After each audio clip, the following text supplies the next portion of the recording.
So ayun guys, kumusta kayo dyan? Hello, kumusta kayo dyan? So ngayon nga pala guys, wala akong magagawa dito sa kwarto kasi syempre solo na natin yung kwarto.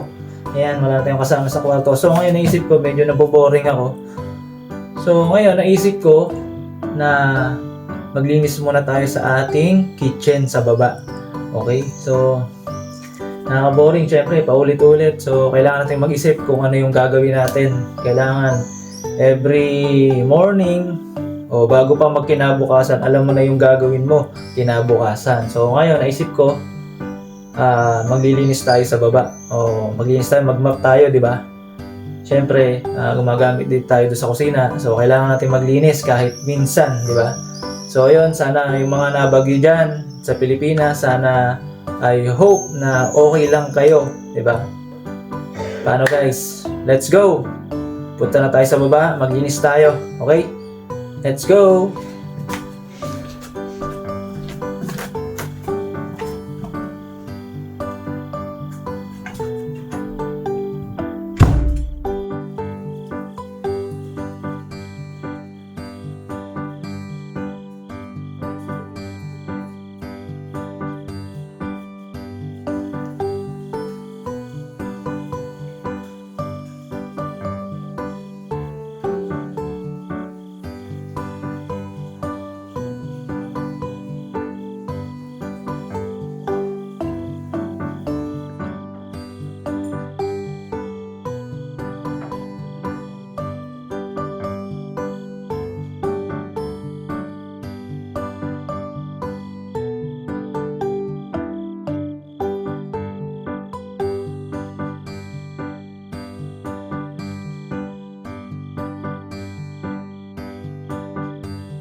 So ayun guys, tapos na tayong maglinis or mag-mop dito sa ating hotel.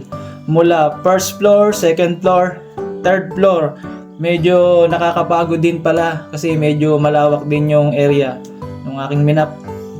So ang kagandahan nito, yung benefits, pinagpawisan tayo, nakapag-exercise tayo, di ba? Kasi ilang araw, kung ano yung mga kinakain natin, di ba? Puro na lang baboy, manok. So ang kagandahan nun, nakapag-exercise tayo, di ba? Kayo guys dyan, kung kayo walang ginagawa, maglinis lang kayo ng bahay nyo, tsak, papawisan kayo, okay? So yun, syempre, palike naman ang ating video na to guys, palike naman, please, palike naman. So yun, hanggang dito na lang yung ating video. Sana subaybayan nyo pa rin ako dito sa page ko na pinapanood nyo. Sana kahit papano may natututunan kayo, di ba, sa mga bagay-bagay. So yun, Salamat and peace out!